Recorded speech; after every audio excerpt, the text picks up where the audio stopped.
Cilj ovogodišnje manifestacije Hrvatska volontira je promicanje 17 globalnih ciljeva održivog razvoja kako bismo prikazali koliko je volontiranje moguće doprinijeti svakom od tih ciljeva.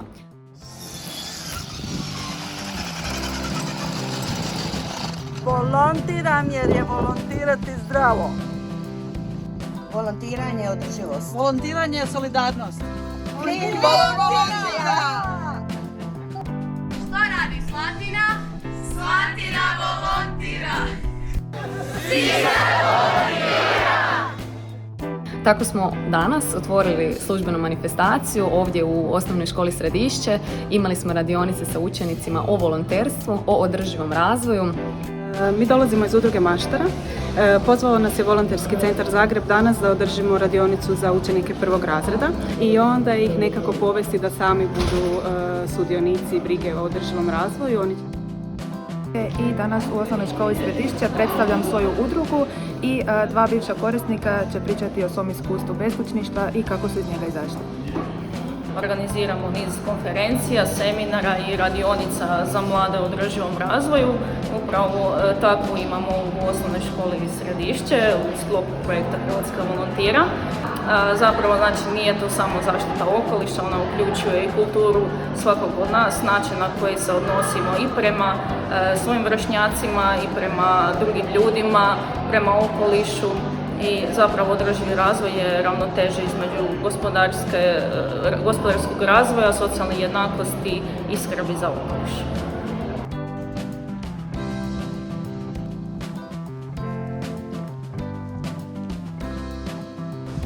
Vukovar volontira! Srednja škola dalje volontira! Zagreb volontira! We are making toys for animals from recycled materials.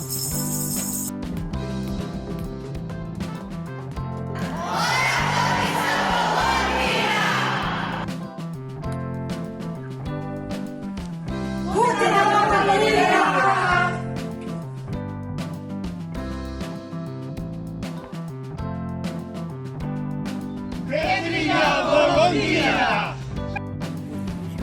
Želiš pomoć nekom, trebaju te ljudi, a ti dođi k nama, volonterom budi, Centar Amadeja. Ćao!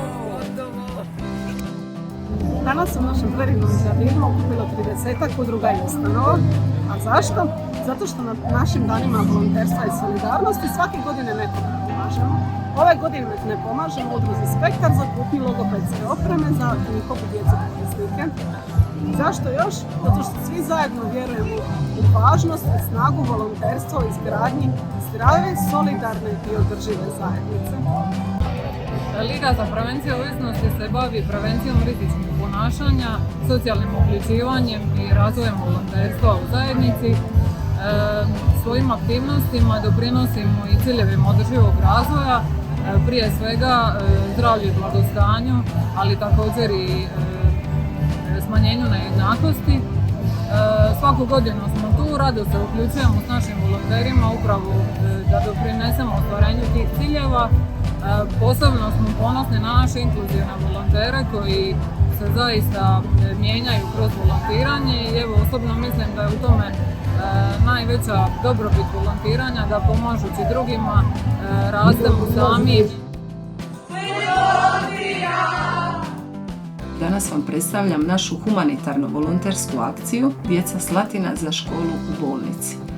Odlučili razvijati empatiju i solidarnost prema djeci koja borave u bolnici i tako smo u dogovoru s djelatnicima Kliničkog bolničkog centra Split dogovorili da prikupljamo školski pribor, također izrađivati prigodne edukativne materijale za djecu.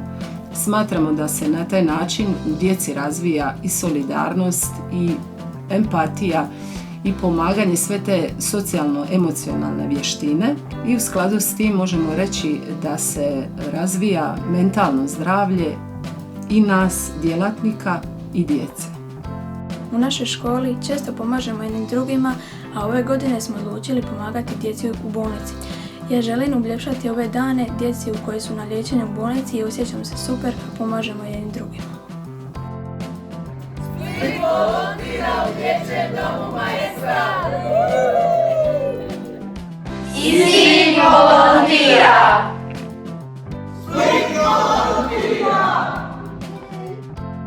Hrvatska volontira. Putovnika volontira. OTP volontira.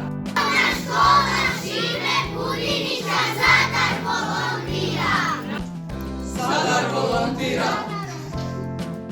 Ovdje smo se danas skupili u sklopu akcije Hrvatska volontira i udruga Oaza i Ruže Svetog Franje i udruga Smart su pokrenuli ovu akciju u kojoj smo htjeli okupiti i naše korisnike i uključiti ih u sklopu nekakvog inkluzivnog volontiranja u kojem i oni mogu na neki način doprinijeti svojoj zajednici. Znači, tu je nužni smještaj grada Rijeke, prostor u kojem su smještene socijalno ugrožene osobe i htjeli smo malo oplemeniti ovaj prostor i urediti okoliš i zajedničkim snagama skupa sa njima doprinijeti razvoju volonterizma.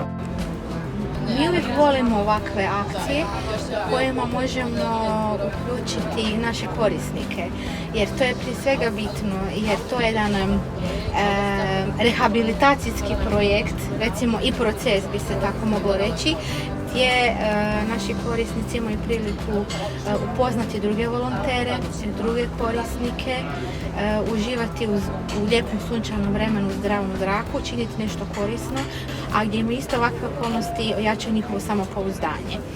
Ovo su idealne okolnosti gdje vi možete u prijateljskom, ja bih rekla to, zaštićenom okruženju možete upoznati nove ljude, otvoriti sebe dok kopate rupu za neki cvijetak, pričati. Znači, radite nešto korisno, pričate o sebi, a da nije to neko strogo obavezno na sastanku 1 na 1.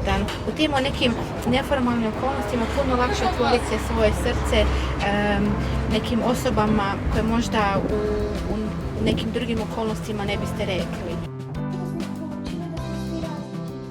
Da, to smo bili mi, školski volonteri, mali veliki učitelji.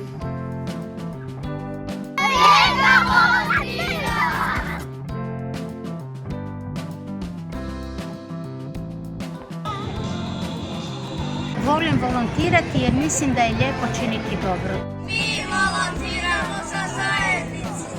Rijeka volontira. Rijeka volontira u kulturi. Krajina mina Armagedonona. Ula volontira.